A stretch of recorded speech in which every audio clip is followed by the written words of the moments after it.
গিয়েছি যে কোথায় করিডোর একটা উদ্ভট ধারণা, যেটা নিয়ে সেনাবাহিনী প্রধান কেন তার দরবারে এই প্রসঙ্গ উত্থাপন করলেন।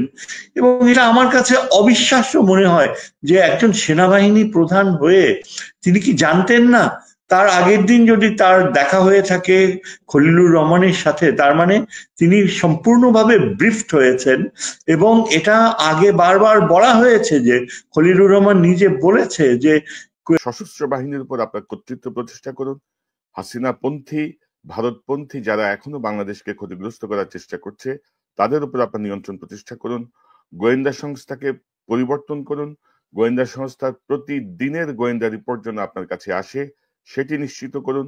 পাশাপাশি উপদেষ্টা পরিষদে ইতিমধ্যে জুনিয়র উপদেষ্টা থেকে শুরু করে যেসব অপদার্থ। ডক্টর খলিল কেমন মানুষ তাকে নিয়ে বিতর্ক শুরু হয়েছে। তার পদত্যাগ এবং তার পতন ডক্টর ইউনূস চান না, কিন্তু সেনাবাহিনী, কিন্তু বিএনপি চায়। কেন চায়? তিনি কি এমন কাজ করেছেন? তিনি কি আসলেও দেশের জন্য কাজ করছেন? আমরা তো জানি যারা দেশের জন্য কাজ করে তারা ভারতের জন্য সমস্যা হয়, তাহলে বিএনপির জন্য এবং সেনাপ্রধানের জন্য সমস্যা কেন হলো? ডক্টর খলিলকে নিয়ে আশ্চর্য তথ্য ফাঁস করেছেন সাংবাদিক কনক সারোয়ার, সাথে ছিলেন খলিলেরই আরেকজন পরিচিত ব্যক্তি। তাদের আলোচনা শুনে বুঝতে পারবেন ডক্টর খলিলুর রহমান কতটা আন্তর্জাতিক মানের একজন ব্যক্তি এবং দেশের জন্য আন্তর্জাতিকভাবে তিনি কতটা সফলতা এনে দিচ্ছিলেন। চলুন আমরা তাদের বিশ্লেষণ শুনবো। পারছেন একটি বহুল আলোচিত একটি বিষয় যেটি নিয়ে ব্যাপক আলোচনা চলছে চারিদিকে। মানবিক করিডোর কি, করিডোর কিভাবে করিডোর, এগুলো নিয়ে আলোচনা চলছে ডক্টর খলিলকে নিয়ে। প্রধানতম রাজনৈতিক দল বিএনপি তার পদত্যাগ দাবি করছেন। সেনাবাহিনীর ভেতরে এক ধরনের উস্কানি দেওয়ার চেষ্টা চলছে, যতটুকু মনে হয়েছে দেশের জনগণকে বিভ্রান্ত করার চেষ্টা চলছে যে করিডোরটা সার্বভৌমত্বের প্রশ্ন টেনে আনা হচ্ছে, নিরাপত্তার প্রশ্ন টেনে আনা হচ্ছে। তো সব মিলিয়ে এই বিষয়টি নিয়ে কথা বলতে আজকে আমার সঙ্গে যোগ দিচ্ছেন ঢাকা বিশ্ববিদ্যালয়ের অবসরপ্রাপ্ত অধ্যাপক শাহিদুজ্জামান, আন্তর্জাতিক সম্পর্ক বিশ্লেষক। স্যার, আপনাকে স্বাগত জানাচ্ছি আজকের অনুষ্ঠানে।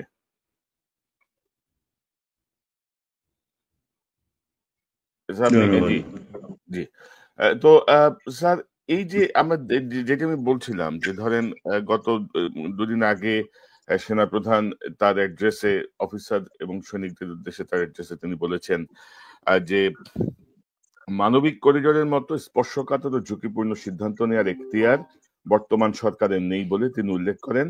তিনি বলেন শুধুমাত্র একটি নির্বাচিত রাজনৈতিক সরকারই যথাযথ পদ্ধতি অনুসরণ পূর্বক এরূপ সিদ্ধান্ত নিতে পারে। তিনি আরো বলেন যে করিডোর বিষয়ে সরকার কি ভাবছেন বা জাতিকে একটি প্রক্সি ওয়ারের দিকে ঠেলে দেওয়া হচ্ছে কিনা এ বিষয়ে সরকার স্পষ্টভাবে কিছুই জানাচ্ছেন না। অনুষ্ঠানের পরের অংশে এক অফিসারের প্রশ্নের উত্তরে তিনি স্পষ্টভাবে বলেন there will be no corridor. অথচ এই সেনা অ্যাড্রেসের আগের দিন তিন বাহিনী প্রধান ডক্টর ইউনূস এবং ডক্টর খলিল এদের মধ্যে কিন্তু এক দীর্ঘ সময় একটা বৈঠক হয়েছে যমুনায়, এবং সেখানে কিন্তু সেনাপ্রধান সহ তিন বাহিনীর প্রধান এক ধরনের অ্যালাইন হয়েছিলেন যে ওকে ফাইন, আমরা এই বিষয়গুলো নিয়ে এভাবে আমরা আগাবো। কিন্তু পরের দিনই উনি টোটাল রিভার্স একটা ভূমিকায় গেলেন যে করিডোর দিয়ে দেশ বিপন্ন হয়ে যাচ্ছে। আর পাশাপাশি স্যার এটাও ঠিক যে এই মানবিক করিডোরের তো আসলে এখনো কোনো সুনির্দিষ্ট ঘোষণা আসে নাই, কিন্তু তহিদ হোসেন সাহেবের একটা বক্তব্যকে কেন্দ্র করে আসলে বিষয়টা একটা এতটুকু ঘোট পাকানো হলো। বাট আপনার কাছ থেকে একটু জানি, এই যে এক ধরনের বিভ্রান্তি ছড়ানো, সেনাবাহিনীর ভেতরে এক ধরনের উস্কানি দেওয়ার চেষ্টা, স্বাধীনতা, সার্বভৌমত্ব, সব মিলিয়ে স্যার আপনার বিশ্লেষণটাকে আপনি কিভাবে দেখেন এই মানবিক করিডোর এবং সামগ্রিক যে চলমান বিষয়টা? ধন্যবাদ কনক। বিষয়টা খুবই গুরুত্বপূর্ণ এবং বাংলাদেশের অস্তিত্ব সংক্রান্ত বিষয়ের সাথেই রিলেটেড, এবং ব্যাপারটা আমাদের পররাষ্ট্রনীতির ক্ষেত্রে বোধহয় গত 50 বছরে অত্যন্ত টার্নিং পয়েন্ট বলা যায়, ওয়াটারশেড। এটা এত অভূতপূর্ব কূটনৈতিক ইনিশিয়েটিভ যে আমি একজন আন্তর্জাতিক সম্পর্কের অধ্যাপক হিসেবে দীর্ঘ 50 বছর ধরে পড়াশোনা করে আসছি, 40 বছরের বেশি অধ্যাপনাও করেছি। আমি খলিলকে চিনিও না, এটুকু জানি যে সে আমাদের ব্যাচের সাথেই বিসিএস পরীক্ষায় প্রথম হয়েছিল এবং অর্থনীতি বিষয়ে তার ঢাকা বিশ্ববিদ্যালয় থেকে অনার্স মাস্টার্স দুটোতেই প্রথম শ্রেণীতে প্রথম হয়েছিল। তার যে অসাধারণ মেধা এবং অসাধারণ অর্জন, জাতিসংঘে প্রতিটি পদে সর্বোচ্চ পদে গিয়েছে এবং বাংলাদেশকে বিভিন্ন সময় বিভিন্ন জায়গায় রিপ্রেজেন্ট করেছে। আমি যত বেশি দেখেছি তার পরিচিতি, তার অবদান এবং জাতিসংঘের সাথে, ততই আমি মুগ্ধ হয়েছি। অথচ ভদ্রলোককে কিন্তু আমি জানি না, কিন্তু অ্যাজ অ্যান একাডেমিক, আমি একজন শিক্ষাবিদ হিসাবে এবং পররাষ্ট্র নীতি নিরাপত্তা বিষয়ে শিক্ষাবিদ হিসাবে এটা আমার দায়িত্ব, আমার ধর্মিক দায়িত্ব বলতে পারো, যে আমার নিজের দেশের স্বার্থে তার এই যে পররাষ্ট্র নীতি ও নিরাপত্তার পদচারণা বিষয়গুলো এবং তার যে এক্সপ্রেশনস গুলো আমি দেখলাম নিউজ কনফারেন্সে, তা থেকে আমার মনে হয় আমার একেবারেই নৈতিক দায়িত্ব এটা তুলে ধরা, যে আমি সত্যি বিস্ময়ে বিমূঢ় হয়ে গিয়েছি যে কোথায় করিডোর, একটা উদ্ভট ধারণা যেটা নিয়ে সেনাবাহিনী প্রধান কেন তার দরবারে এই প্রসঙ্গ উত্থাপন করলেন। এবং এটা আমার কাছে অবিশ্বাস্য মনে হয় যে একজন সেনাবাহিনী প্রধান হয়ে তিনি কি জানতেন না তার আগের দিন যদি তার দেখা হয়ে থাকে খলিলুর রহমানের সাথে, তার মানে তিনি সম্পূর্ণভাবে ব্রিফড হয়েছেন। এবং এটা আগে বারবার বলা হয়েছে যে খলিলুর রহমান নিজে বলেছে যে করিডোরের কোনো প্রসঙ্গই আসেনি, করিডোর এখানে মোটেও প্রযোজ্য নয়, কেননা করিডোরের যে কনসেপ্ট তিনি আলোচনা করেছেন বাংলাদেশের সাথে মায়ানমারের এই বাস্তবতায় কোনো করিডোরের ব্যাপারই আসে না। এবং উনি অত্যন্ত মানে দৃঢ় স্বরে বলেছেন যে এটা নিয়ে কোনো আলাপ হয়নি, হবেও না, এবং এটা এট অল আমাদের ইয়েতে নাই। এখন তাই যদি হয়ে থাকে তাহলে কোন যুক্তিতে এটা দরবার হলে সেনাপ্রধান এটাকে একটা ইমোশনাল এবং কি বলে আবেগপ্রবণ একটা ইস্যু হিসাবে তিনি দাঁড় করালেন, আমার কাছে বোধগম্য নাই। এই যে পজিশন সেনাবাহিনী প্রধান, এই পজিশনের প্রতি সম্মান রেখে এবং অত্যন্ত একটা আশাবাদী অবস্থানের থেকে আমি বলতে চাই যে এই বিষয়টা তো তার সেখানে এক্সপ্লেন করা উচিত ছিল। একজন সেনাবাহিনী প্রধান নিশ্চয়ই অবগত থাকবেন যে খলিলুর রহমানের উপরে কত বড় একটা সেন্সিটিভ অস্তিত্বজনিত দায়িত্ব। এটা আমি একটু এক্সপ্লেন করি যে কেন খলিলুর রহমানের এই নিরাপত্তা উপদেষ্টার পদ এত গুরুত্বপূর্ণ এবং ভারতের জন্য এটা এত স্পর্শকাতরই শুধু নয়, ভারত কেন আন্তরিকভাবে প্রচন্ড উদ্বেগের সাথে তার অপসারণ দাবি করে, তাকে সরাতে চায়। এবং এই যে অজিত দোভাল ব্যাংককে তার সাথে যে দেখা হলো, তারপর থেকে ভারতীয় নিরাপত্তা উপদেষ্টার দৃষ্টিভঙ্গি খলিলুর রহমানের প্রতি ইটস ওয়ান অফ সারপ্রাইজ। এবং একই সাথে তাদের যে পররাষ্ট্র মন্ত্রীর যে উপাখ্যান থেকে বোঝা যায় যে he is respected as an outstanding diplomat. কেন আমি বিষয়টা বলি যে দেখেন, বাংলাদেশ তো দীর্ঘ 16 বছর একেবারে গুটিয়ে ছিল। আমাদের পররাষ্ট্রনীতি যে friendship to all malice two নান, এই পরিস্থিতিতে কোনো কার্যকর সম্পর্ক গড়ে তোলেনি। মায়ানমারের রেফিউজিদেরকে ফিরিয়ে দেওয়ার, এই রোহিঙ্গাদেরকে ফিরিয়ে দেওয়ার, আবার আমাদের নিরাপত্তার ক্ষেত্রে চীনের সাথে যে অভূতপূর্ব সম্ভাবনাগুলো ছিল সেগুলো একেবারে শেখ হাসিনা ধ্বংস করে দিয়েছে। শেষের দিকে চীনের সাথে সম্পর্ক একেবারে তলানিতে পৌঁছেছে। অপরদিকে ভারতের সাথে যে সম্পর্ক, সেখানে মায়ানমার আমাদের শুধু জায়গায় দখল করে নেয়নি, যেখানে রোহিঙ্গাদেরকে বাধ্য করেছে থাকতে। এমন মনে হচ্ছিল যে স্থায়ীভাবে মায়ানমারের আক্রমণাত্মক নীতি বাংলাদেশকে গ্রাস করে ফেলবে আস্তে আস্তে, এরকম একটা পরিস্থিতি শেখ হাসিনা সৃষ্টি করেছিল। সেখান থেকে আমরা দেখতে পেয়েছি এই ইউনূস সরকারের আগমনের পর থেকে পররাষ্ট্র নীতির ক্ষেত্রে বাংলাদেশ এক অভূতপূর্ব অর্জন করেছে খলিলুর রহমানের দায়িত্ব নেয়ার পর থেকে। ডক্টর খলিল যে মার্কিন যুক্তরাষ্ট্রের নিরাপত্তা উপদেষ্টাদের সাথে যে আলোচনাগুলো করেছেন, দীর্ঘকালীন আলোচনা, তাতে যেটা অন্য কেউ কোনো অতীত পররাষ্ট্র মন্ত্রী বা অ্যাডভাইজার অর্জন করতে পারেনি, সেটা তিনি অর্জন করেছেন। সেটা হলো যে তার দীর্ঘকাল জাতিসংঘে চাকরি করার ফলে তার যে যোগাযোগগুলো সৃষ্টি হয়েছে তারই প্রতিফলন হিসাবে মার্কিন যুক্তরাষ্ট্রের নিরাপত্তা উপদেষ্টা অফিস তার উপর পূর্ণ আস্থা রাখলো। মার্কিন যুক্তরাষ্ট্র বার্মা অ্যাক্টকে আবার নতুন করে প্রয়োগ করার বাস্তবতা সৃষ্টি করলো এমন একটা সময়ে যখন ট্রাম্প প্রেসিডেন্ট হয়ে ভারতের পক্ষে প্রচুর সমর্থন দেয়া আশা রেখেছিল ভারত, কিন্তু সেই পথে না যে মার্কিন যুক্তরাষ্ট্রের স্টেট ডিপার্টমেন্ট এবং মার্কিন যে উচ্চপদস্থ কর্মকর্তারা ঢাকায় আসে, মায়ানমারে যে মার্কিন রাষ্ট্রদূত তিনিও ঢাকায় আসেন, ঢাকায় এসে তাদের চূড়ান্ত আলোচনা হয়, অনেক প্ল্যানস হয়, যার ফলে বোঝা গিয়েছে যে রোহিঙ্গাদেরকে ফেরত পাঠানোর ব্যাপারে খলিলুর রহমানের আলোচনার মাধ্যমে একটা অসাধারণ মার্কিন তৎপরতা শুরু হয়েছে। এবং চিন্তা করেন এটা এমন একটা সময়ে, এই যেটাকে আমরা ইংরেজিতে বলি Khalil could pull the Trump card, এমন একটা সময়ে যখন কিনা মার্কিন যুক্তরাষ্ট্র বাংলাদেশকে ভাতছড়না করতে পারত, যখন কিনা ভারতের প্ররোচনায় মার্কিন যুক্তরাষ্ট্র বাংলাদেশকে কোণঠাসা করতে পারত, সেটা না করে যখন আমরা দেখতে পাই ইউনূস সাহেব চীন সফর করে চীনের সাথে বাংলাদেশের সম্পর্ককে এক প্রচন্ড উচ্চতর মাত্রায় নিয়ে গেল, সেখানেও খলিলুর রহমানের ব্যাপক অংশগ্রহণ ছিল। তিনি আলোচনাগুলা করেছেন, তিনি কূটনৈতিক প্রক্রিয়াগুলা পরিচালনা করেছিলেন, যার ফলে এর আগে চীনের যে নেতৃস্থানীয় ব্যক্তিরা তাকেই ধরে নিয়েছে একজন মানে ম্যান টু ম্যান ডিপ্লোমেসি চালাবার জন্য, যে কারণে প্রথমত চীনের সরকার বাংলাদেশকে আশ্বস্ত করলো যে বাংলাদেশের সভরিনটি সার্বভৌমত্ব যদি কখনো হুমকির মুখে পড়ে চীন তার পাশে দাঁড়াবে। চিন্তা করেন এই ধরনের শক্তিশালী কমিটমেন্ট শুধুমাত্র চীন একটা মিত্র দেশকেই দেয়, এমন মিত্র যার জন্য সে যুদ্ধে দাঁড়াবে পাশে। সেই মিত্রতা খুব কম দেশের সাথেই চীনের রয়েছে এবং সেই লিস্টে বাংলাদেশ ইনক্লুডেড হয়েছে।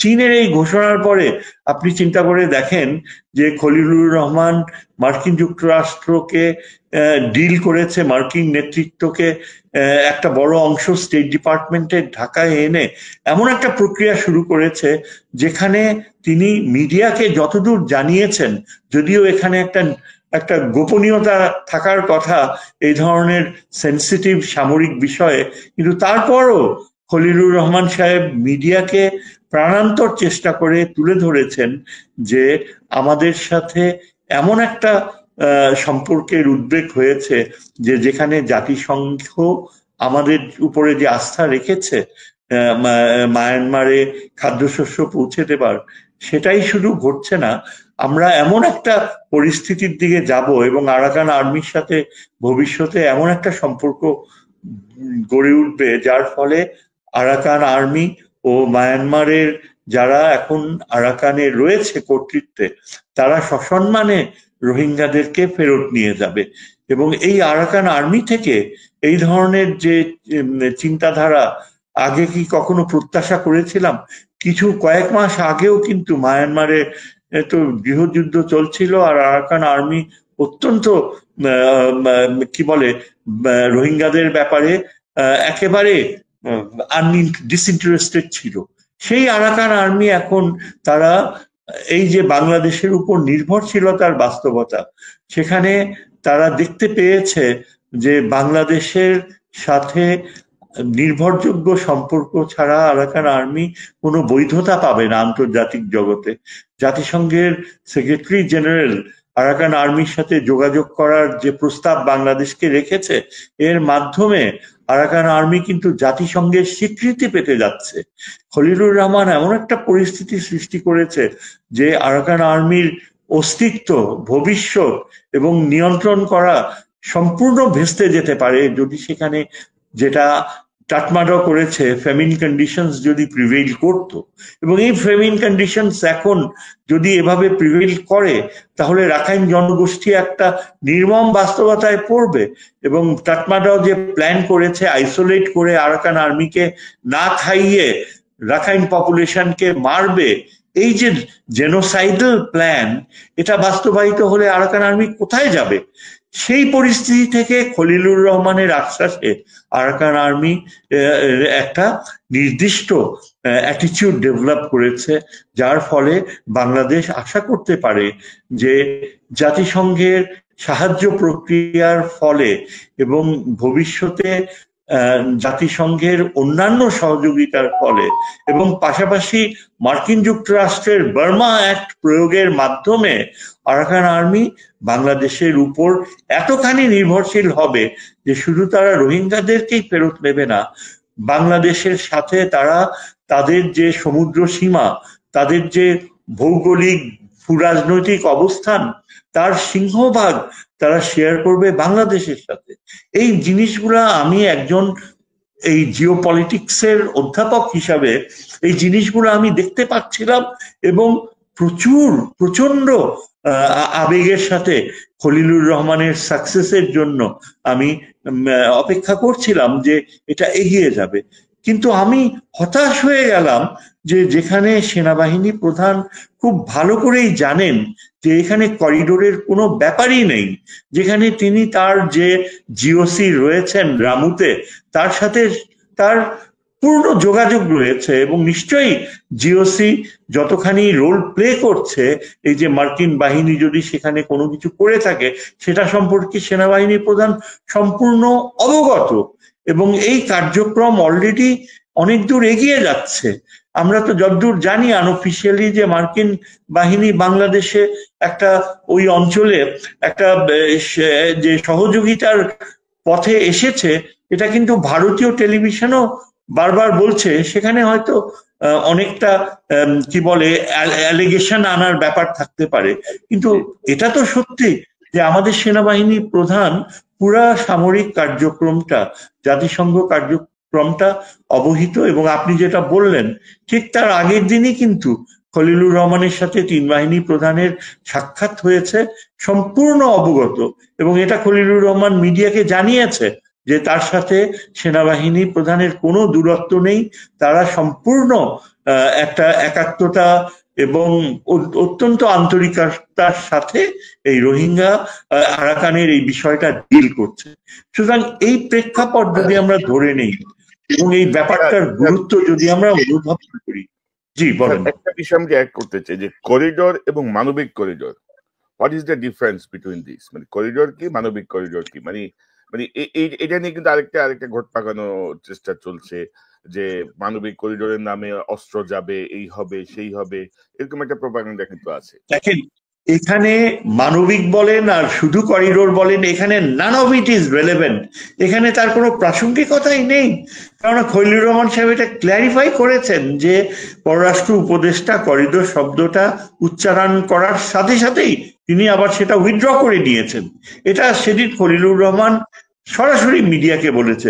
এর অর্থটা কি? এবং তিনি বারংবার এমফেসিস দিয়ে বলেছে যে করিডোর হচ্ছে যুদ্ধকালীন সময়ে একটা প্রক্রিয়া যেখানে যে বাহিনী এফেক্টেড হচ্ছে তাদের তাদেরকে সরঞ্জাম প্রোভাইড করা হয় এবং ওই টার্মটা এই মায়ানমার বাংলাদেশের বেলায় একদম কোনোভাবেই অ্যাপ্লিকেবল হয় না। আর হিউম্যান করিডোর আপনি যেটা জানতে চেয়েছেন, তার ইমপ্লিকেশন হচ্ছে যে একটা বিধ্বস্ত জাতিগোষ্ঠী, বিধ্বস্ত জনগোষ্ঠী যখন খাদ্যাভাব বা চরম নির্মমতার শিকার হয়ে তারা মৃত্যুবরণ করছে, বা যেখানে রেশিয়াল ক্লিনজিং, অ্যাপার্থাইডের মতো বাস্তবতায় যেখানে একেবারে জেনোসাইডের মতো অবস্থা, সেখানে যদি মানবিক সাহায্য পৌঁছে দেয়া হয় সেটাকে আমরা হিউম্যান করিডোর বলি। আর শুধু করিডোর বলতে বোঝায় যে, যেটা আমি কিছুক্ষণ আগে বললাম, যে একটা যুদ্ধকালীন সময়ের যোগাযোগ প্রক্রিয়া। এখন বাস্তবতা হচ্ছে এই যে সেনাবাহিনী প্রধান খুব ভালো করেই জানেন যে আমাদের এই বেলায় তিনি সরাসরি অংশগ্রহণ করেছেন তার জিওসির মাধ্যমে। তিনি নিজেই তিনি কিভাবে তার দরবারে এটা বলতে পারলেন যে আমরা কিছু জানি না, আমাদেরকে না জানিয়ে এসব করা হচ্ছে করিডোর প্রশ্নে? আমি এটার উদ্দেশ্য কি? এখন যেটা আমি বুঝতে পারি এখানে there will be no corridor. She is throwing something out of the blue. এবং একটা দায়িত্বশীল সেনাবাহিনী প্রধান এই কথা কিভাবে বলতে পারে? এখন আমি একজন আন্তর্জাতিক নিরাপত্তার ছাত্র হিসাবে প্রশ্ন করতে পারি যে তার ইন্টেনশনটা কি।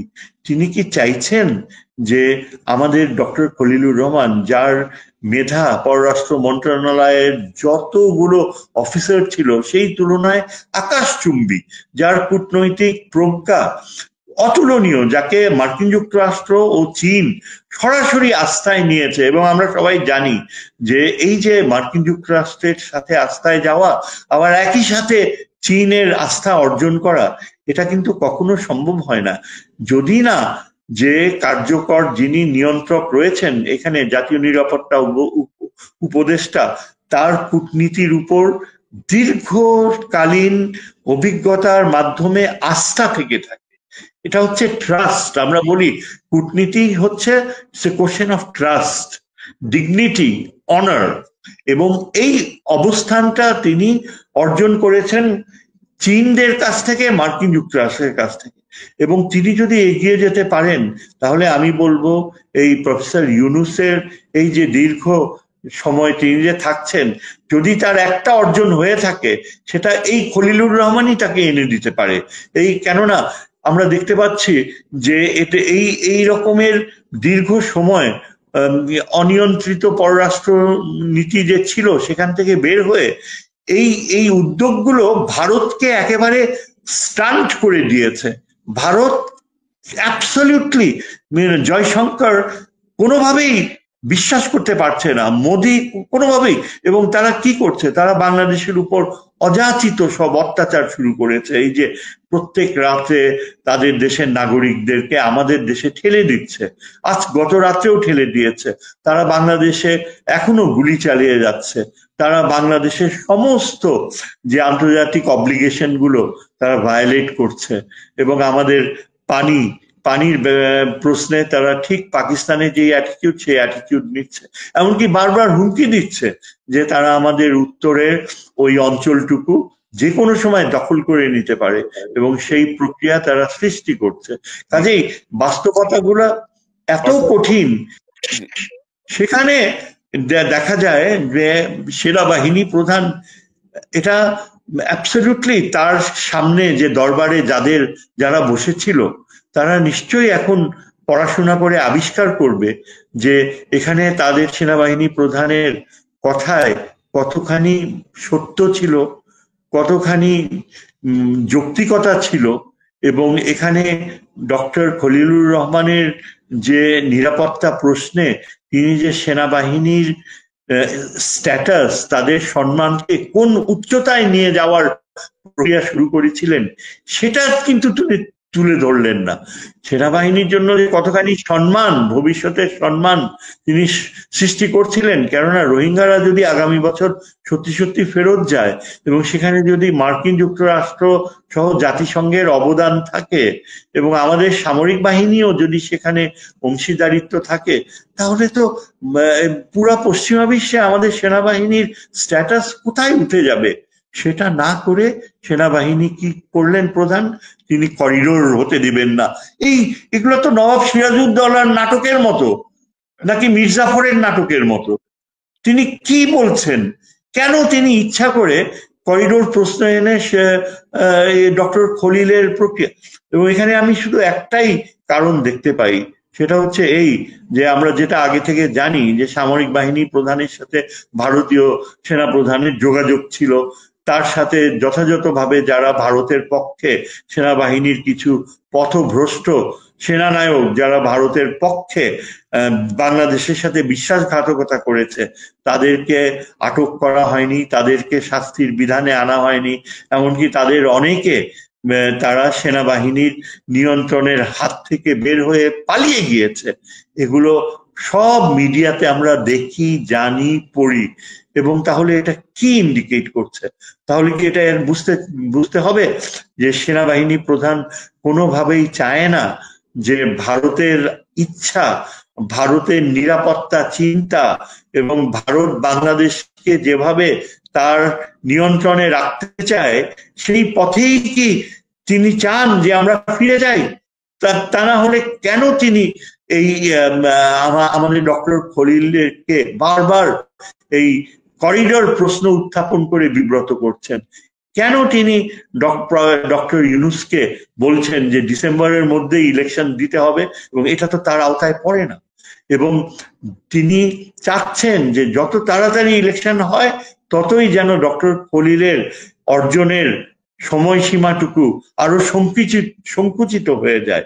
তিনি এমন একটা পরিস্থিতি তৈরি করছেন যেন অ্যাজ ইফ ডক্টর খলিল একজন ভিলেন, এবং যার ফলে আমরা দেখতে পাচ্ছি যে যেই বিষয়গুলো মোটেও বুঝতে পারে না, এমনকি আমাদের যে অপর ভিলেন আমি বলবো এই বিএনপি, তারা এখন আজকে যে এই দাবি উত্থাপন করেছে যে তাদের 3 জন অ্যাডভাইজারকে সরাতে হবে, এবং কথা নাই বার্তা নেই, মানে অবিশ্বাস্য।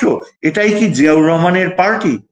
তারা তাদের ওই কি রিজভি এবং তার চেয়েও আরো বেশি সালাউদ্দিন একেবারে জোর করে দাবি করে বসেছে যে ডক্টর খলিলকে বিতাড়িত করতে হবে, ডক্টর খলিলকে অ্যাডভাইজার হিসাবে বিদায় করতে হবে।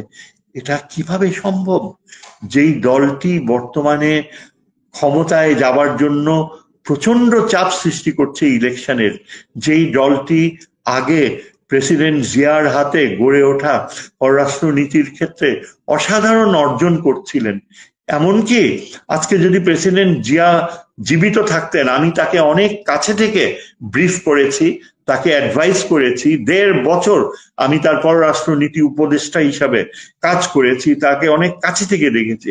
আমি নিশ্চিতভাবে বলতে পারি খলিলের যে মেধা এবং যে অর্জন তিনি করেছেন, আজকে প্রেসিডেন্ট জিয়া বেঁচে থাকলে খলিলকে কাছে টেনে নিতেন, তার মেধাকে কাজে লাগাতেন, ঠিক যেমনি 1978 সালে এই খন্দকার মোশাররফ হোসেনকে ঢাকা বিশ্ববিদ্যালয়ের টিএসসি অডিয়েন্স থেকে টেনে নিয়েছিলেন, আপনি আমার দলে যোগ দিন। আমি তখন একজন ইয়াং লেকচারার, আমার চোখের সামনে ডক্টর মোশাররফ জিয়াউর রহমানের আহ্বানে সাড়া দিয়েছেন। তিনি কি জানেন না, তিনি কি বোঝেন না যে প্রেসিডেন্ট জিয়া মেধাকে কতখানি গুরুত্ব দেয়?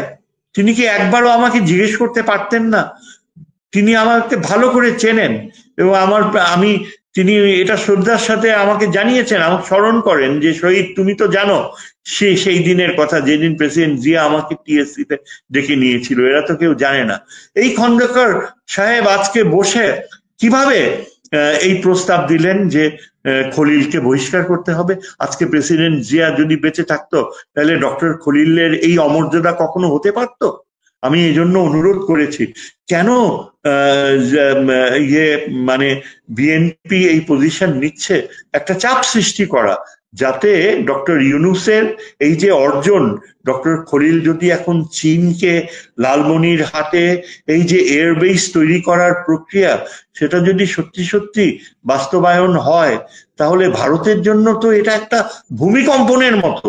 ভারত সেখানে কাছেই তার বাগডোগরা ও হাসিমারা এয়ারবেসে অত্যন্ত উচ্চমানের মিসাইল ও বিমান প্রয়োগ করেছে। বাংলাদেশের জন্য এটা একটা নিরাপত্তা হুমকি। সেখানে আমরা যদি আমাদের লালমনিরহাটে আজকে চীনকে আমন্ত্রণ জানাই, সেটা সম্ভব হবে শুধুমাত্র ডক্টর ইউনূসের সম্মতি এবং ডক্টর খলিলের কূটনৈতিক কার্যকলাপ। সেই প্রক্রিয়াটাকে ভারত চায় ধ্বংস করে দিতে, ভারত চায় যেন সেটা না হয়। আজকে বিএনপি ও কি সেই একই পথে যাবে? বিএনপি মনে করছে যে ডক্টর খলিল যদি চীনের সাথে এই সম্পর্কের ক্ষেত্রে অর্জন, আবার একই সাথে আমেরিকার সাথে রোহিঙ্গাদের ফেরত পাঠানোর কূটনৈতিক প্রক্রিয়া অর্জন করে, তাহলে ডক্টর খলিল হয়তোবা প্রফেসর ইউনূস এতখানি জনসমর্থন পাবেন যে হয়তো জনগণ দাবি করে বসতে পারে যে ডক্টর ইউনূসই কন্টিনিউ করুক। এই ভয়, এই অত্যন্ত হীনমন্যতা, অত্যন্ত নিম্ন রুচির চিন্তা কাদের? এই যে এইসব মানুষ। মানে মূল জায়গাটা যদি আমি এক লাইনে সাম আপ করি, যে মানে মূলত ভারতের স্বার্থ বিঘ্নিত হবে, বা ভারতের যে আধিপত্য এই অঞ্চলে, বিশেষ করে বাংলাদেশের উপরে ভারতের আধিপত্য শূন্যের কোঠায় নেমে আসবে। এই জায়গাটার কারণেই আসলে ভারত সরাসরি কিছু করতে পারছে না, কারণ এখানে ইইউ যুক্ত, জাতিসংঘ যুক্ত, আমেরিকা যুক্ত, তো তারা এখন সওয়াল হয়েছে আমাদের কিছু সেনাপ্রধান সহ কিছু গুটি কয়েক অফিসার এবং প্রধানতম রাজনৈতিক দল বিএনপির কিছু নেতার উপরে। তো আমি স্যার দুটা প্রশ্ন আপনাকে একটু করতে চাই পাশাপাশি। একটা হচ্ছে ডক্টর খলিল নিরাপত্তা উপদেষ্টার পদ পাওয়ার পরেই আসলে মূলত তার সঙ্গে এনিমিটিটা শুরু হয়। আমরা দেখি যে পুরাতন অনেক গল্প কাহিনী দিয়ে তাকে বিব্রত করার চেষ্টা হয়েছে, নানা রকম ঘটনা ঘটেছে। তো বলা হচ্ছে যে বেসামরিক ব্যক্তি নিরাপত্তা উপদেষ্টার পদ নিলে নাকি পারবেন না, সামরিক জ্ঞান নাকি লাগবে। কিন্তু আমি যতটুকু জানি বিশ্বের অত্যন্ত গুরুত্বপূর্ণ কমপক্ষে 50টি রাষ্ট্রীয় নিরাপত্তা উপদেষ্টা কিন্তু বেসামরিক ব্যক্তি। এবং এটা এই জায়গাটা একটু যদি একটু স্পষ্ট করেন যে ডক্টর খলিলের এই পদের যৌক্তিকতা এবং এক্স্যাক্টলি। হ্যাঁ, আপনি একেবারে ঠিক জায়গায় হাত দিয়েছেন। দেখেন, আমি এটাই বলতে চাচ্ছিলাম। দেখেন, ডক্টর খলিল এই যে বেসামরিক ব্যক্তি হয়ে জাতীয় নিরাপত্তা উপদেষ্টা হয়েছেন, এটাই কিন্তু সভ্য জগতে প্র্যাকটিস। ডক্টর খলিলের যোগ্যতা নিয়ে চরিত্র হনন করার প্রয়াস করেছে তারই পররাষ্ট্র মন্ত্রণালয়ের কিছু কিছু সহকর্মী, এবং যেখানে বলতে গেলে পররাষ্ট্র উপদেষ্টার প্রতিও অঙ্গুলি নির্দেশ করা হয় যে ডক্টর খলিল তার নাকি ব্যক্তিগত জীবনে এখানে অঘটন ঘটিয়েছে। আমরা জানতে পারলাম, দেখেন, নিউ ইয়র্কে সেদিন একটা সাক্ষাৎকারে দুইজন অত্যন্ত সম্মানীয় ব্যক্তি, একজন নিউ ইয়র্কে একজন প্রতিষ্ঠিত প্রবীণ ডক্টর, আরেকজন অত্যন্ত প্রতিষ্ঠিত যে ব্যক্তি ওইখানে থাকেন এবং একটা অত্যন্ত সম্মানিত পদে রয়েছেন দীর্ঘকাল। ডক্টর খলিল যখন নিউ ইয়র্কে চাকরি নেন প্রথম, তখন থেকে চেনেন। তারা দুজনই কিন্তু একটা নিউ ইয়র্ক ভিত্তিক টেলিভিশন নেটওয়ার্কে বলেছে যে ডক্টর খলিল কোনো সময় তার চারিত্রিক দৃঢ়তা কম্প্রোমাইজ করেনি, এবং জাতিসংঘের যে তিনি উচ্চ পদে গিয়েছেন একটার পর একটা, সেখানে তার ব্যক্তিগত জীবনের সব খুঁটিনাটি দেখা হয়েছে, সমস্ত কিছু চেক আপ করা হয়েছে।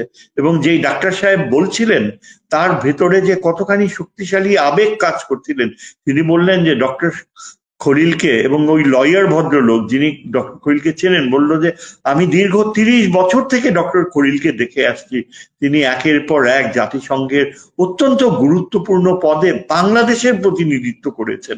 তিনি তো বাংলাদেশের চাকরি ছেড়ে কোথাও যায়নি। এবং আরেকটা বড় কথা হচ্ছে, তিনি অল থ্রু বাংলাদেশের পাসপোর্ট হোল্ডার ছিলেন, কোনোদিন তিনি দুই দেশের নাগরিকত্ব নেননি, যেটা কিনা এই যে আলী রিয়াজের রয়েছে, ওই ডক্টর মজুমদার যে কমিশন হেড, কই তাদের বেলায় তো কেউ কিছু বলে না। অথচ ডক্টর খলিল অত্যন্ত আবেগ প্রবণ হয়ে প্রায় কন্দনরত চোখে দৃষ্টিতে বললেন যে দেখেন, আজকে আমাকে নিয়ে এরকম অপবাদ করছেন, আমি কোনোদিন দীর্ঘ সময় ছিলাম, আমেরিকান পাসপোর্ট নেওয়ার কথা কল্পনাই করি। তারপর তিনি কি বললেন?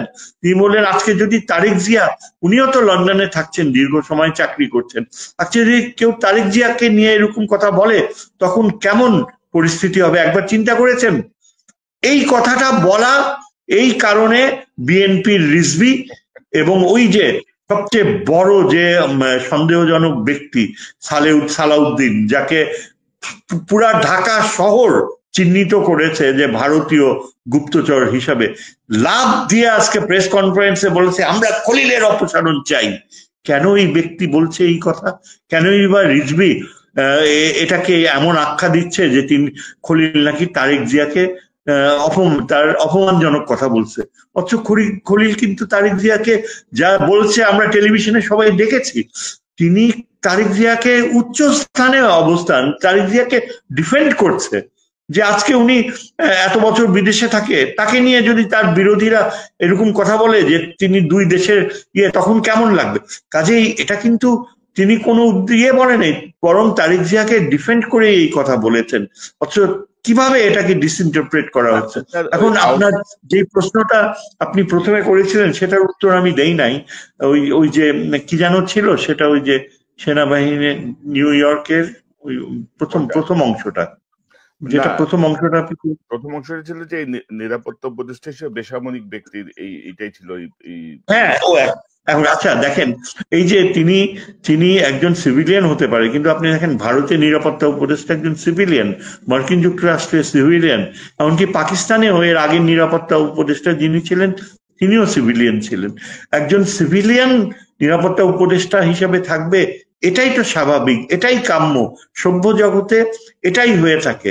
আজকে বাংলাদেশে যদি সামরিক বাহিনী এটা মেনে নিতে না পারে, তাহলে বলতে হবে যে এখানে তাদের একটা ইনফেরিয়রিটি কমপ্লেক্স, এবং সামরিক বাহিনীর কোন অফিসারের এই যোগ্যতা রয়েছে নিরাপত্তা উপদেষ্টা হতে পারবে? খলিলের নখের কাছাকাছি কি কেউ আসতে পারবে? সামরিক বাহিনী প্রধান তো তার পুত্র তুল্য ডক্টর খলিলের। সামরিক বাহিনী প্রধান যে একটা মাদ্রাসা বা স্কুলের ছাত্র হিসাবে তার যে জ্ঞান ছিল এক সময় বাল্যকালে, তার সেটাই হচ্ছে তার খলিলুর রহমান এর সাথে তুলনা করলে তার অবস্থান। তিনি কি সেটা জানেন না? তিনি কি বোঝেন না যে কতখানি কঠিন বাংলাদেশের অস্তিত্বজনিত কূটনীতি? কিন্তু পুরো ব্যাপারটা কি আমি বলি যে তারা ইচ্ছা করে এই যে বেসামরিক, আচ্ছা তাছাড়া সেখানে সামরিক বিষয়গুলো দেখার জন্য তো লেফটেন্যান্ট জেনারেল হাফিজ রয়েছে। খলিলুর রহমানের তো সময় নাই সামরিক বাহিনী বিষয়ে দেখাশোনা করার, তিনি তো সেখানে কখনো মাথা ঘামায় নাই। স্যার এখানে একটা আবেগের কথা বলি। আমাকে এক সেনা কর্মকর্তা বলছিলেন যে আপনি দেখছেন ডক্টর খলিলকে নিরাপত্তা উপদেষ্টার দায়িত্ব দিচ্ছে, একজন বেসামরিক লোককে এখন সেলিউট করতে হবে। তাই বললাম ডক্টর খলিল তো একজন যোগ্য লোক, তাকে সেলিউট করলে কি সমস্যা ভাই? তোমরা তো চুপ্পুতে সেলিউট করো না। চুপ্পুতে একটা চোর, প্রতিষ্ঠিত চোর, এসালামের সহযোগী, এটা তো প্রতিষ্ঠিত। এটা খুবই চিন্তার বিষয় যে দেখেন এদের মানসিকতা কোন স্তরে নেমেছে, কিভাবে, কি উদ্ভট চিন্তা। তুমি হলা বাংলাদেশের নাগরিক, তোমার পেছনে বেসামরিক মানুষের টাকায় তোমার অস্তিত্ব, তোমার বেতন, তুমি জাতিসংঘে যাচ্ছ, আজ পর্যন্ত কখনো তুমি সত্যিকারের যুদ্ধে অংশগ্রহণ করনি, যুদ্ধ হয়েও যাওনি, জাতিসংঘে যেটা করছো সেটা খুব ভালো কথা, কিন্তু একজন সামরিক বাহিনী অফিসার তো যুদ্ধে গেলে তার সত্যিকারের প্রফেশনাল কম্পিটেন্স বোঝা যায়। সেই তুলনায় তুমি জাতিসংঘে যা করছো সেটা তো দীর্ঘ সময় ব্যাপী একটা পুতুল খেলা। পুতুল খেলা করে তুমি মনে করো যে তুমি সামরিক যুদ্ধে যে তোমার উৎকর্ষতা প্রমাণ করার কোনো প্রয়োজন নেই, এটা হতে পারে? আর বেসামরিক ব্যক্তিকে তুমি সেলিউট করবে না? ডক্টর খলিলের মতো এত উপযুক্ত মানুষকে সেনাবাহিনী প্রধান সেলিউট করা, সেটা তো তার সৌভাগ্যর কথা, সেটা তার 7 জন্মের সার্থকতা। তিনি কিভাবে সেনা প্রধান হয়েছে আমরা কি জানি না? তার আত্মীয়তার বন্ধন না থাকলে তিনি কি হতেন? তার কি সেই যোগ্যতা ছিল? তিনি কি মেজর বা লেফটেন্যান্ট কর্নেলের উপরে উঠতে পারতেন? এগুলো কি সত্যি কথা না? এগুলো কি সামরিক বাহিনীর সদস্যরা জানে না? কেন সেই আমি তো মনে করি এখানে আসল ব্যাপারটা হচ্ছে যে principal staff officer lieutenant general Kamrul, তিনি সামরিক যে সম্পর্ক এবং পাকিস্তানের সাথে চীনের সাথে যে সামরিক সম্পর্কগুলো গড়ার পেছনে তার অবদান রয়েছে, তিনি পাকিস্তানের যে সামরিক বিষয়ে আলোচনা করে এসছেন। খলিলুর রহমানের সাথে তার একটা যোগাযোগ হয়েছে, কমিউনিকেশন হয়েছে, সামরিক বিষয়গুলো আলোচনা করেছেন, এবং এই বিষয়টাকেই মানে তার চক্ষুশূল হয়ে দাঁড়িয়েছে। শোনা যাচ্ছিল যে হয়তো লেফটেন্যান্ট জেনারেল কামরুলকে সেনা প্রধান করা হবে, এবং এই আতঙ্কে এখন লেফটেন্যান্ট জেনারেল কামরুলকেও সরিয়ে দেওয়া হবে আর ডক্টর খলিলুর রহমানকে ডেমোনাইজ করতে হবে। এই যদি হয় বাস্তবতা, এমন যদি হয় যে আপনি একজন যোগ্য সিভিলিয়ানকে সেলিউট করতে আপনি কুণ্ঠাবোধ করেন, তাহলে আপনার প্রফেশনের প্রতি আপনি নিজেই তো আপনার শ্রদ্ধাবোধ হারাচ্ছেন। আপনি কি জানেন না উন্নত বিশ্ব, এমনকি এই যে পার্শ্ববর্তী ভারতে একটা সেক্রেটারি, একটা ডিফেন্সের ডেপুটি সেক্রেটারিকেও সেনাবাহিনী প্রধান স্যালিউট করে, বাইরে ওয়েটিং রুমে ওয়েট করে তাকে দেখা করার জন্য? আপনি কি জানেন না যে মার্কিন যুক্তরাষ্ট্রে অ্যাসিস্ট্যান্ট সেক্রেটারি অফ ডিফেন্সকেও সেনাবাহিনী প্রধান স্যালিউট করে? এগুলো কি আধুনিক বিশ্বের কার্যক্রম আপনি জানেন না? আপনাদের শেখাতে হবে। কোথায় গিয়েছে আপনাদের লার্নিং? এগুলো সব ঘটেছে এই 16 বছরের এই যে হাসিনার প্রতি যে আনুগত্য, এবং হাসিনা যে কিভাবে ধ্বংস করেছে। আজকে ডক্টর খলিল যেখানে তাকে অত্যন্ত সম্মানের সাথে সামরিক বাহিনীর এই দরবারে তাকে নিয়ে যাওয়া উচিত ছিল, তিনি বক্তৃতা দিতে পারতেন, তিনি তাদের বুঝিয়ে বলতে পারতেন। সেটা কিচ্ছুই করা হয়নি। সেটা না করে বরং এই যে তার স্ট্যাটাস, তিনি একজন সিভিলিয়ান, এই প্রশ্ন ওঠে। এই প্রশ্ন কিভাবে ওঠে, কেন ওঠে? তাহলে তো আমাদের কোনো দরকার নাই এখানে যদি সিভিলিয়ান। হ্যাঁ বলেন। এবং স্যার গত কয়েকদিনের যে মুভ, এই মুভে আমার স্যার যে একজনের সঙ্গে কথা হচ্ছিল এখানকার বিভিন্ন বিষয়ের সঙ্গে সংযুক্ত, তারা বলছিলেন যে সেনাবাহিনী প্রধানের বর্তমান যে মুভ বা রোহিঙ্গা ইস্যু, করিডোর ইস্যু বা অন্যান্য ইস্যু নিয়ে তার যে বক্তব্য, পাশাপাশি জাতিসংঘের তদন্তে তিনি অসহযোগিতা করেছেন, আবার এখন দোষ চাপাচ্ছেন সরকারের উপরে, এগুলো কিন্তু আমাদের শান্তিরক্ষী মিশনের উপরেও কিন্তু প্রভাব ফেলবে কিন্তু স্যার, যদি বেশি বাড়াবাড়ি হয়, যদি এমন যদি মনে হয়। আপনার কি মনে হয় স্যার? অ্যাবসলিউটলি, আপনি বুঝতেই পারবেন না। জাতিসংঘ এবং আন্তর্জাতিক বিশ্ব, এমনকি স্বয়ং মার্কিন যুক্তরাষ্ট্র, তারা কিন্তু এসব অবজার্ভ করে। তারা they will give you the rope, যথেষ্ট আপনাকে রোপ দিবে so that you can hang yourself.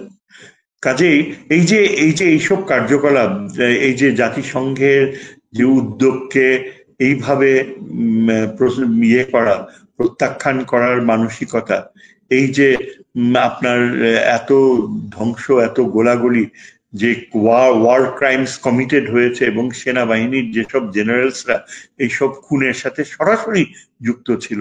এবং আমরা এটাও জানি যে যথেষ্ট প্রমাণ রয়েছে ভারতের সামরিক বাহিনীর সদস্যরাও বাংলাদেশে ঢুকে তারা গোলাগুলি করেছে। পুরো বিষয়টা ভারতের অজিত দোভাল তারই নিয়ন্ত্রণে ছিল, এবং হাসিনাকে যে প্লেনে ফেরত পাঠানো হবে সেখানেও কিন্তু অজিত দোভালের সিদ্ধান্ত ছিল। এসব কিন্তু সব জানাজানি হয়েছে। এসব আন্তর্জাতিক ট্রাইব্যুনালে আসলে পুরো বিষয়টা আসবে, এবং তখন আপনি কোথায় পালাবেন? কাজে এইখানে এই যে আপনার সংশ্লিষ্টতা, এটা বাংলাদেশের সেনাবাহিনীর জন্য অত্যন্ত ক্ষতিকর, এবং এগুলো পূর্ণ বিচার হওয়া উচিত। আমি জানি আমাদের অত্যন্ত সাহসী, মেধাবী যারা চাকরিচ্যুত হয়েছে অনেক অফিসার, তারা বিচার পাচ্ছে না। তাদের মধ্যে একজন হাসান নাসের, ব্রিগেডিয়ার হাসান নাসির চৌধুরী রয়েছেন। তিনি প্রচন্ড পরিশ্রম করছেন, বিভিন্ন সেমিনার করে জাতীয় নিরাপত্তা নীতি, ভবিষ্যতে সামরিক বাহিনীর যে প্রফেশনালিজম কিভাবে ড্র করা যায়, এবং কর্নেল হাসনাইন নামে অত্যন্ত সাহসী বীর বিক্রম একজন অফিসার, যাকে বরখাস্ত করা হয়েছে, যাকে এখনো চাকরিতে ফেরত দেওয়া হয়নি, এই রকমের অফিসার এবং আরো অনেক অবসরপ্রাপ্ত অফিসাররা মানে অত্যন্ত ক্রুদ্ধ হয়ে, অত্যন্ত নিরাশ হয়ে দেখছে যে কিভাবে আমাদের এই ডক্টর প্রফেসর ইউনূসের সময় এই ব্যর্থতা। আমি তো বলবো এটা প্রফেসর ইউনূসের ব্যর্থতা। তিনি কেন প্রথমেই উদ্যোগ নেননি? তিনি কি জানতেন না প্রথমে, যখন এটা জানাজানি হয়ে গেল যে বুকে পাথর বেঁধে সেনাবাহিনী প্রধান এটা এই প্রফেসর ইউনূসের অ্যাপয়েন্টমেন্টকে অ্যাকসেপ্ট করছে, তখনই তো তার কার্যকর পদক্ষেপ নেওয়া উচিত ছিল। তখনই এই জায়গাতে ডক্টর ইউনূসের উদাসীনতা আছে অথবা ওনার অবহেলা আছে। আমরা কিন্তু স্যার, আপনি জানেন যে আমরা প্রথম থেকে কিন্তু এই বিষয়গুলো ওনার নলেজে বারবার আনার চেষ্টা করেছি। হয় উনি জানেন না, অথবা ওনাকে জানতে দেওয়া হয়নি, অথবা উনি উদাসীন ছিলেন, যার কনসিকুয়েন্সেস আমরা এখন ফেস করছি। আমরা স্যার আরেকটা প্রসঙ্গে যে অনুষ্ঠানটা শেষ করব, সেটি হচ্ছে যে আপনি যেটি বলছিলেন যে এই যে দেখেন, চরিত্র হনন কিন্তু আওয়ামী লীগের একটা কালচার, কিন্তু চরিত্র হনন মানে আওয়ামী লীগের বিপক্ষে যে থাকে সবসময় তাকে মেলাইন করার জন্য চরিত্র হনন হয়েছে। আমাদের সশস্ত্র বাহিনীতে যত কর্মকর্তা চাকরিচ্যুত হয়েছেন, বা যাকে যখন যেই মানে অপরাধীর চাকরিচ্যুত করা হোক, সাথে কিন্তু একটা নারী ঘটিত বিষয় যুক্ত করে দেওয়া হয়েছে, যেন সে এই বিষয়টা নিয়ে আর কোথাও কথা বলতে না পারে। ডক্টর খলিলের চরিত্র হননের চেষ্টা হয়েছে কিন্তু সেম তরিকায়। এবং একটা সহজ ব্যাখ্যা হচ্ছে 1/11 সময় যদি ডক্টর খলিল এরকম কোনো কিছুর সঙ্গে যুক্ত হন, পরবর্তী 16 বছর হাসিনা রেজিমকে তাকে ছেড়ে দিত। হাসিনা রেজিম তাকে তো আরো মেলাইন করার চেষ্টা করতো। তখন তো 16 বছর তো সময় গেছে, তাই না? এখন ওই চরিত্র খেলায় যাচ্ছে। তো সব মিলিয়ে স্যার বাংলাদেশ কোন দিকে যাচ্ছে, বা যে সার্বিক যে পরিস্থিতি, ডক্টর ইউনূসের পদত্যাগের কথা, আবার সরে আসা, বাট স্যার আমি কিন্তু কিছু দাবির সাথে একমত রাজনৈতিক দলগুলোর, যে কিছু উপদেষ্টাকে অবশ্যই সরাতে হবে। মানে যে 23 জন তার মধ্যে মিনিমাম 15 জনকে ফেলে দিয়ে নতুন করে সাজাতে হবে, নাহলে ডক্টর ইউনূস তার অ্যাচিভমেন্টে যেতে পারবেন না। আপনার কাছ থেকে আমি একটু টোটাল একটা বিশ্লেষণ শুনে অনুষ্ঠান শেষ করবো। জি স্যার। আমি একেবারে আপনার সাথে একমত যে তার বেশ কিছু এই যে অ্যাডভাইজার্স যারা একেবারেই পারফরমেন্স ভালো হয়নি তাদেরকে রিপ্লেস করা উচিত। এমনকি আমি তহিদ, আমার বিষয়ে যিনি পররাষ্ট্র উপদেষ্টা তহিদ হোসেনের বিষয়ে আমার মানে তার সীমাবদ্ধতা সম্পর্কে আমার যথেষ্ট সন্দেহ রয়েছে। আমি ঠিক জানি না, বুঝতেও পারি না কি গুণে তাকে এই পররাষ্ট্রনীতি উপদেষ্টা করা হলো, কার ইচ্ছায়, কারা এর পেছনে ছিল। তিনি তো ঠিক মতো আমাদের বিষয়গুলোও বোঝে না। আজকে যদি আপনি দেখেন ডক্টর খলিল যদি না থাকে তাহলে অ্যাবসলিউটলি হুমড়ি খেয়ে পড়বে আমাদের পররাষ্ট্র নীতির ক্ষেত্রে। এই যে মার্কিন যুক্তরাষ্ট্র ও চীন যে ভূমিকা রাখছে, আমরা আমার পররাষ্ট্র নিরাপত্তায় যে অসাধারণ পরিবর্তন আসছে, এগুলো সব হুমড়ি খেয়ে পড়বে যদি আজকে ডক্টর খলিল, এই যে এরা দাবি করছে বিএনপি আর এই সেনাবাহিনী প্রধানের যে অ্যাটিটিউড, খলিলকে যদি বাধ্য করা হয় চলে যেতে, তাহলে আমাদের ভারত একদম সাথে সাথে এই সুযোগ নিয়ে ভারত আবার তার আধিপত্য গড়ে বসবে বাংলাদেশকে। এবং এই ব্যাপারে প্রফেসর ইউনূসের কোনো চিন্তা ভাবনা নাই, কিংবা তিনি এই ব্যাপারে একেবারেই অজ্ঞ। তিনি তো একজন অর্থনীতিবিদ, অর্থনীতির ক্ষেত্রে তিনি যথেষ্ট অর্জন করেছেন। বাংলাদেশে এখন বৈদেশিক যে রিজার্ভ খুবই ভালো, এমনকি বিদেশে যারা থাকছে তারা ওয়ার্নিং দিয়েছে, এবং এই ওয়ার্নিংটা এই বিএনপি ও সেনাবাহিনী প্রধানের দিকে অ্যাড্রেস করেই বলা হয়েছে, যদি ডক্টর প্রফেসর ইউনূসকে কোনোভাবে সরানো হয় তাহলে সম্পূর্ণ রেমিটেন্স বন্ধ হয়ে যাবে। তার মানে বাংলাদেশের অর্থনীতি মুখ থুবড়ে পড়বে। প্রফেসর ইউনূসের সাথে বা ডক্টর খলিলুর রহমানের সাথে এই যে আপনারা সহজভাবে এই আচরণ করছেন, একবার রিয়েলাইজ করেন, আপনারা কি পারবেন তখন অর্থনীতিকে ঠেকাতে? কোথায় যাবে তখন সামরিক বাহিনী প্রধানের এই ঔদ্ধত্য? তিনি কি জানেন? তিনি অর্থনীতি বোঝেন? তার শিক্ষাগত যোগ্যতা কতটুকু যে তিনি দাবি করছেন ডক্টর খলিলের বিষয় নিয়ে এই যে মিথ্যাচার করছেন? কাজেই রেমিটেন্স বন্ধ হয়ে যাওয়া আগামী দিনগুলোতে প্রফেসর ইউনূস যদি যে আস্থা রয়েছে পুরা পশ্চিমা বিশ্ব মুখ ঘুরিয়ে নিবে, এবং এটাই ভারত চায়। ভারত চাইছে যে যুক্তরাষ্ট্র সহ সারা পশ্চিমা বিশ্ব যেন ডক্টর খলিলকে সরিয়ে ফেলার ফলে বাংলাদেশটাকে মুখ ঘুরিয়ে নেয়, এখানে যেন অ্যানার্কি সৃষ্টি হয় এবং আমাদের সেনাবাহিনী যেন মুখ থুবড়ে পড়ে, এবং সেই সুযোগে ভারত বাংলাদেশে সোজা একটা ডিভিশন পাঠিয়ে দখল করে নেবে। এটা পুরোটাই একটা ষড়যন্ত্র। আজকে যদি ডক্টর খলিল বা আমাদের প্রফেসর ইউনূসকে রিজাইন করা হয় তাহলে ভারতের জন্য 6 মাসও সময় লাগবে না বাংলাদেশকে তার নিয়ন্ত্রণে নিয়ে আসতে। আবার সেই আগের মতো অজিত দোভাল এসে ঢাকায় সমস্ত কিছু বাঁচতে দেবে, এবং আমাদের পুরা অ্যাডমিনিস্ট্রেশন, অলরেডি অ্যাডমিনিস্ট্রেশনের ভিতরে প্রচুর মানে আওয়ামী পন্থীরা লুকিয়ে রয়েছে, তাদেরকে এখনো ক্লিন আপ করা হয়নি। আমাদের ইন্টেলিজেন্স সংস্থাগুলো এখনো নানাভাবে ডিস্টার্বড, কেননা এই সেনাবাহিনী প্রধানের কারণে রিফর্মস আনা হয়নি। ডক্টর ইউনূসের এটা একটা বড় ব্যর্থতা যে সেনাবাহিনী, সামরিক বাহিনীর রিফর্মসে তিনি হাত দেয়নি। এবং এই যে আমাদের আগেকার সেই সংবিধানে যে ধারা রয়েছে যেটা সামরিক বাহিনীর জন্য অত্যন্ত অপমানজনক, যে সামরিক বাহিনী কোনোভাবেই দেশে যদি গণতন্ত্রকে হত্যা করা হয় সেখানেও সামরিক বাহিনী কোনো রকম হস্তক্ষেপ করতে পারবে না, এইরকম ধারা হাসিনা অ্যামেন্ডমেন্ট দিয়ে করেছে। অথচ সেনাবাহিনী, সামরিক বাহিনী হচ্ছে সার্বভৌমত্বের প্রতীক। সামরিক বাহিনী হচ্ছে দেশের গর্ব।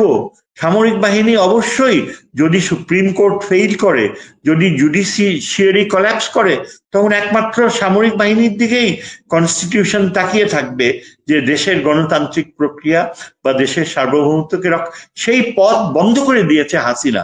আজকে কনস্টিটিউশনে কেউ এটা নিয়ে কথা বলতেছে না। আজকে স্বয়ং সামরিক বাহিনীও এই বিষয়ে নিশ্চুপ। এমনও ক্লজ ইনসার্ট করা হয়েছে যে সামরিক বাহিনী যদি কোনোভাবে ওই ফ্যাসিজম রোধ করতে হস্তক্ষেপ করত তাহলে সেনাবাহিনী প্রধানকে নাকি মৃত্যুদণ্ডের মোকাবেলা করতে হবে। মৃত্যুদণ্ডের ভয় ঢুকিয়ে দেওয়া হয়েছে। এবং এই কারণে আমরা দেখেছি যে সারাটা সময় ইকবাল জি আপনি স্যার হচ্ছে এই বিষয়গুলো একেবারেই আমাদের সংবিধানে এগুলো কারেক্ট করা হয়নি। কেন হয়নি? কেন এগুলো উত্থাপন করা হয়নি? আজকে এখানেই তো প্রফেসর ইউনূসের বড় ব্যর্থতা। তিনি এত দূরত্ব বজায় রেখেছেন সামরিক নিয়ন্ত্রণ থেকে, অথচ শত শত অফিসার যাদের অন্যায়ভাবে চাকরি চলে গিয়েছে তাদের আবার চাকরি ফিরে পাওয়া উচিত। এই যে হাসনাইন, কর্নেল হাসনাইন। স্যার আমরা যখন এই বিষয়গুলো নিয়ে কথা বলি বা সেনাবাহিনী যখন কথা বলে, আপনি লাস্ট অফিসার এড্রেসও দেখবেন, বাংলাদেশের মিডিয়া এখনো পুরো নিয়ন্ত্রণে, তাদের মানে গোয়েন্দা সংস্থাদের নিয়ন্ত্রণে। এত কিছুর পরেও আপনি দেখবেন না বাংলাদেশের মিডিয়ায় কোনো আলোচনা হয়েছে, কেউ একটা কলাম লিখেছেন, কেউ একটা বিশ্লেষণ করেছেন, কোনো কিছু নাই। কিন্তু তো এখন ক্ষোভ এসে পড়েছে সোশ্যাল মিডিয়ার উপরে, বিশেষ করে আমাদের উপরে, যে আমরা নাকি স্যার সেনাবাহিনীর মূর্তি নষ্ট করতেছি। দুই একজন কর্মকর্তা, ডিরেইলড অফিসার, যাদের আনুগত্য হচ্ছে পার্শ্ববর্তী রাষ্ট্রের প্রতি, তাদের ব্যাপারে আমরা যখন কথা বলি তা আমরা হয়ে যাচ্ছি সেনাবাহিনীর বিরুদ্ধে অবস্থান নিয়েছি। তো আমার মনে হয় যে জনগণ বোঝে, সাধারণ মানুষ বোঝে। আর স্যার এই মুহূর্তে আমি আগের একটা অনুষ্ঠানে বলেছি, ইতিমধ্যে ইউরোপীয় ইউনিয়ন কিন্তু স্যার বলে দিয়েছে যে সংস্কার এবং করিডোরের ব্যাপারে তারা পজিটিভ, কিন্তু তাদের একদম ক্লিয়ার অবস্থান জানিয়েছে। মার্কিন যুক্তরাষ্ট্র জানিয়েছে, তো জাতিসংঘ জানিয়েছে। তো আপনার কি মনে হয় যে কোনো পলিটিক্যাল গভর্নমেন্ট এই ভারত, আমেরিকা, ইইউ, জাতিসংঘ সব মিলিয়ে বাংলাদেশের জন্য সবচেয়ে বেস্ট নেগোসিয়েশনটা তো পলিটিক্যাল পার্টির চেয়ে ডক্টর ইউনূস বেশি করতে পারার কথা, because of his international connections? আপনি কি মনে করেন? এই মন্তব্যটা নিয়ে আমরা করব। এটা তো অ্যাবসলিউটলি আমরা দেখতেই পেয়েছি, দেখাই যাচ্ছে যে ইন্টারন্যাশনাল ইনস্টিটিউশন গুলো তারা কতখানি, ইউরোপিয়ান ইউনিয়নের প্রতিনিধি ঢাকায় এসে বলেছে যে এটা প্রফেসর ইউনূসের ইচ্ছা, তিনি রিফর্মস যতদিন চান রিফর্মস করে তারপর ইলেকশন দিবেন, এইরকম স্টেটমেন্ট দিয়েছে ইউরোপিয়ান ইউনিয়ন থেকে। কাজে এই যে পলিটিক্যাল পার্টিগুলো যদি মনে করে যে তারা এই বিদেশের অন্যান্য দেশগুলোকে ব্যবহার করবে, মোটেও পারবে না। আজকে বিএনপি মারাত্মক ভুল করছে। কোনো বৈদেশিক এমবেসি, আজকে বিএনপি ভারতের দিকে ঝুঁকে যাচ্ছে, কেননা কোনো ওয়েস্টার্ন নেশন, কোনো দেশ তাদের এই অবস্থানের প্রতি মোটেও সমর্থন পুষ্ট নয়, তারা কেউ বলছে না। এখন ভারত ইন্টারন্যাশনাল আন্তর্জাতিক সম্পর্কে নিজেই একটা ভিলেইনের অবস্থানে রয়েছে, অ্যাপারথাইড পলিসি ইয়ে করছে। ডক্টর খলিল যেটা বলেছে সেদিন নিউজ কনফারেন্সে, যে আরাকান আর্মি যদি ইনক্লুসিভ না হয়, যদি রোহিঙ্গাদের না নেয়, তাহলে বাংলাদেশ সরকার মনে করবে যে আরাকান আর্মি ইজ প্র্যাকটিসিং অ্যাপারথাইড। এইরকম অ্যাঙ্গেলে কেউ কি আগে বলতে পেরেছে? কার মেধা রয়েছে যে এইরকম ব্যাকফুটে ফেলতে পারবে আরাকান আর্মিকে? Arakan army is practising apartheid, এবং এই অ্যাপারথাইডের অপবাদ দেওয়ার কারণে সাথে সাথে আরাকান আর্মি এখন তাদের দৃষ্টিভঙ্গি পাল্টাতে বাধ্য হচ্ছে। এই বুদ্ধিটা, এই মেধা তো আমাদের বাংলাদেশের পররাষ্ট্র মন্ত্রণালয়ের কারো ছিল না, ভবিষ্যতে থাকবে কিনা সেটাও বলতে পারি না। কাজেই প্রফেসর ইউনূস, আপনি যেটা বললেন, তিনি এমন কিছু কিছু মানুষকে এনেছেন, সত্যি কথায় ডক্টর খলিলের মতো আরো অন্যান্যরা যারা, তারা কিন্তু অসাধারণ গ্রহণযোগ্যতা পেয়েছে পশ্চিমা বিশ্বে। তারা এই জাপান সহ পূর্বের দেশগুলোতেও অসাধারণ ইয়ে, কিন্তু অ্যাট দ্য সেম টাইম তার কিছু অ্যাডভাইজার রয়েছে যারা একেবারেই নিকৃষ্ট মানের। কাজেই অতি উচ্চমান আবার অতি নিম্নমান, দুটারই সংমিশ্রণ। তবে এটা ঠিক যে আমাদের সেনাবাহিনী, সামরিক বাহিনীকে কোনোভাবে বিতর্কিত করা যাবে না। সামরিক বাহিনীর 98% মনে করি জনগণের সাথে রয়েছে। তারা বারবার প্রমাণ করেছে। অবসরপ্রাপ্ত সামরিক বাহিনীর অত্যন্ত যোগ্য মেধাবী যারা অবসরপ্রাপ্ত হয়েছেন, তারা বারবার বিভিন্ন মিটিংস, ফোরামসে যে তারা কনফার্ম করে যে আমরা সবসময় জনগণের পাশে ছিলাম, থাকবো। গুটি কয়েক ভারতীয় দালাল, এরা আমাদের সামরিক বাহিনীর সততা, যোগ্যতা এটাকে ধ্বংস করতে চাচ্ছে, ভারতকে পথ করে দিতে চাচ্ছে। কাজেই এটা কিন্তু আজকে তাদেরই দায়িত্ব যে তাদের গৌরব তারা যেন বজায় রাখে, তারা যেন জনগণের সাথে থাকে। প্রফেসর ইউনূসের হাত যত তারা শক্ত করবে, তত আন্তর্জাতিক বিশ্বে আমাদের দেশ অনেক সম্মান গ্রহণযোগ্যতা পাবে। এবং সেই দিক থেকে চিন্তা করলে আজকে আগামী বছরের ভেতর যদি ডক্টর খলিল তার কার্যকারিতা চালায় এবং তাকে যদি এলিভেট করা হয়, তিনি যদি পররাষ্ট্র উপদেষ্টার পদে যান, আমি আশা করব যে বাংলাদেশের সাথে চীনের অসাধারণ সম্পর্ক গড়ে উঠবে এবং তখন আমরা দেখব ভারত বাংলাদেশকে শ্রদ্ধার চোখে দেখছে। এখন বাংলাদেশ চাইছে বাংলাদেশকে ছুঁড়ে ফেলে দিতে, এবং কিছু কুলাঙ্গারের জন্য বাংলাদেশ ভারতের দ্বারা এইভাবে অপদস্থ হচ্ছে। কিন্তু আমরা আশা করব যে ডক্টর খলিল আর ডক্টর ইউনূস তাদের যে উদ্যোগ আন্তর্জাতিক ক্ষেত্রে, তার ফলে মার্কিন যুক্তরাষ্ট্র বাংলাদেশকে প্রচন্ড শ্রদ্ধা করবে, রোহিঙ্গারা আবার ফেরত যাবে, আরাকান আর্মির মাধ্যমে রাখাইন রাজ্যের সাথে আমাদের একটা আলাদা সম্পর্ক গড়ে উঠবে এবং একটা পুরো চ্যাপ্টার ওপেন হবে বাংলাদেশের সম্পর্ক ভারত পাকিস্তান সহ বাংলাদেশের বৈদেশিক নীতিতে একটা অসাধারণ পরিবর্তন আসবে, যার ফলে আগামীতে যারা ইলেক্টেড সরকার হয়ে আসবে তারা অনেক কিছুই অর্জিত হিসাবে ডক্টর খলিলের দিকে গ্রেটফুল গ্র্যাটিটিউড হয়ে তাকে ধন্যবাদ জানাবে, কিন্তু সেই পথ যেন তারা রুদ্ধ না করে, আমি এটাই আশা করব। জি, আপনাকে ধন্যবাদ স্যার। এবং আমরাও চাই যে আমাদের রাজনৈতিক দলগুলো সুবিবেচনা প্রসূত সিদ্ধান্ত নেবেন। আমাদের সেনাবাহিনীর যে 98% কর্মকর্তা এবং সৈনিক আছেন তারা দেশের পক্ষে থাকবেন, অর্থাৎ বিভ্রান্ত হবেন না আর কি, বিভ্রান্ত হওয়ার কোনো সুযোগ নাই।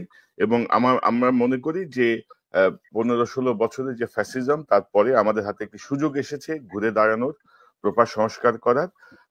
অধ্যাপক শাহিদুজ্জামান, আপনাকে অসংখ্য ধন্যবাদ আপনার মূল্যবান বিশ্লেষণের জন্য। নিশ্চয় আমরা নিকট ভবিষ্যতে আবার আপনাকে পাবো।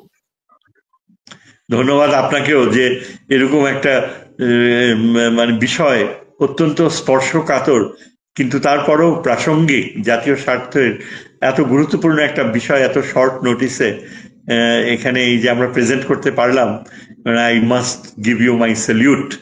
Thank you. দর্শক, এতক্ষণ যারা এই অনুষ্ঠান শুনলেন নিশ্চয়ই আপনি এই আলোচনার মর্মার্থ উপলব্ধি করতে সক্ষম হবেন।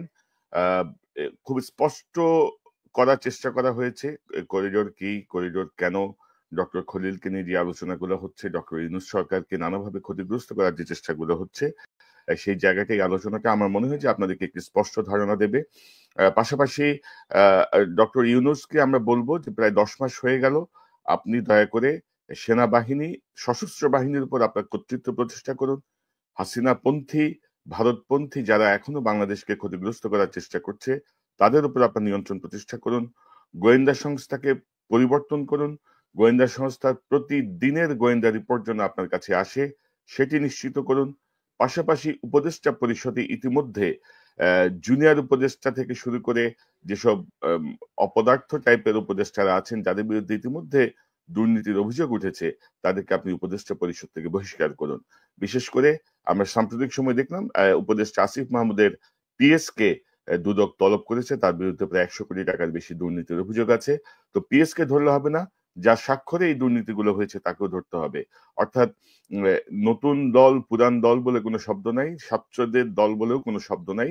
দুর্নীতি, এটার বিরুদ্ধে অবশ্যই আমাদের অবস্থান নিতে হবে। পাশাপাশি উপদেষ্টা পরিষদের ভেতরে কিন্তু ডক্টর ইউনূস আপনাকে ক্ষতিগ্রস্ত করার সকল উপাদান নিয়ে কমপক্ষে 10 থেকে 15 জন বসে আছেন, তাদেরকে বিদায় করুন। 111-এর সঙ্গে যুক্ত যেসব অপরাধী তাদেরকে বিদায় করুন, না হলে কিন্তু সামনে সমূহ বিপদ। আমরা গত 10 মাস ধরে আপনাকে সহযোগিতা করার চেষ্টা করছি নানাভাবে, আপনি শুনেন বা না শুনেন আমরা চেষ্টা করছি এবং আপনার উপরে সামনের দিনগুলোতে চাপ আরো বাড়বে। অর্থাৎ আপনাকে যে দায়িত্ব দেওয়া হয়েছে, বাংলাদেশের জনগণ আপনার উপর যে আস্থা রেখেছে, সেই আস্থা আপনাকে যথাযথভাবে পূরণ করতে হবে। এখানে কোনো আবেগের কোনো জায়গা নাই, এখানে কোনো ইফ নাই, বাট নাই, সবই ফুল স্টপ। এটা শেষ করেই আপনাকে যেতে হবে এবং যথাযথভাবে যেতে হবে। আর বিএনপি যদি শুভবুদ্ধির উদয় হয়, আমার মনে হয় যে এটি দলের জন্য ভালো হবে, দেশের জন্য ভালো হবে। দর্শক, এই চ্যানেলটি সাবস্ক্রাইব করে আমাদের পাশে থাকুন, এই চ্যানেলের মেম্বারশিপ নিয়ে আমাদের পাশে থাকুন। বিশ্লেষণ শুনেছেন, শুনে বুঝতে পেরেছেন ডক্টর খলিলুর রহমান আল-শররকে। ডক্টর খলিলুর রহমান বাংলাদেশে কাজ করছিলেন, আর সেটাই হয়তো বা ভারতের পছন্দ হয়নি। আর এই কারণে বিএনপি এবং সেনাপ্রধানকে দিয়ে তারা ডক্টর খলিলুর রহমানকে সরিয়ে দেওয়ার চেষ্টা করছে, যাতে করে বাংলাদেশ আন্তর্জাতিকভাবে সফলতা অর্জন করতে না পারে। আন্তর্জাতিকভাবে সফলতা অর্জন না করার মধ্যে এই একটি কারণ হতে পারে। আর না হয় ডক্টর খলিলুর রহমানের মতো তো আমরা জানি আরেকজন আছেন, তিনিও সিটিজেন, বাহিরে সিটিজেন অভিযোগ রয়েছে। ওই তার বিরুদ্ধে তো এত অভিযোগ তোলা হয়নি, তাহলে কেন ডক্টর খলিলুর রহমানের বিরুদ্ধে এত অভিযোগ তোলা হচ্ছে? ডক্টর খলিলুর রহমান বাংলাদেশের জন্য কাজ করছেন, ডক্টর খলিলুর রহমান দেশের উন্নয়নের জন্য কাজ করছেন, আর সেটাই হয়তোবা ভারতের পছন্দ হয়নি। ডক্টর খলিলুর রহমানকে আলোচনা শুনেছেন, এর আগেও খলিলুর রহমান চ্যালেঞ্জ করে স্পষ্ট জানিয়েছেন যে যারা আমার বিরুদ্ধে বিদেশি নাগরিকত্ব নিয়ে অভিযোগ তুলেছেন তারা এটি প্রমাণ করুক, তার না হয় আদালতের দ্বারস্থ হোক, যেটাই হোক এটি প্রমাণ করুক। একটা মানুষ যদি তার সচ্ছলতা থাকে, এভাবে তিনি কথা বলেন, তার ভিতরে যদি সচ্ছলতা না থাকতো তাহলে হয়তোবা তিনি এই পর্যায়ে এসে এমন বক্তব্য দিতেন না। কারণ এটা আধুনিকতার যুগ, এটা হচ্ছে একটা ডিজিটাল যুগ। এই যুগে কেউ কিছু গোপন করে রেখা সম্ভব না, থাকতেও পারে না। আর খলিলুর রহমানের ব্যক্তির মতো আমেরিকান পাসপোর্ট তিনি গোপন করে রাখবেন, এটাও সম্ভব হবে না। বাংলাদেশে সম্ভব হলেও আমেরিকান যে তথ্য, সেই তথ্য অনুযায়ী এটা সম্ভব হবে না।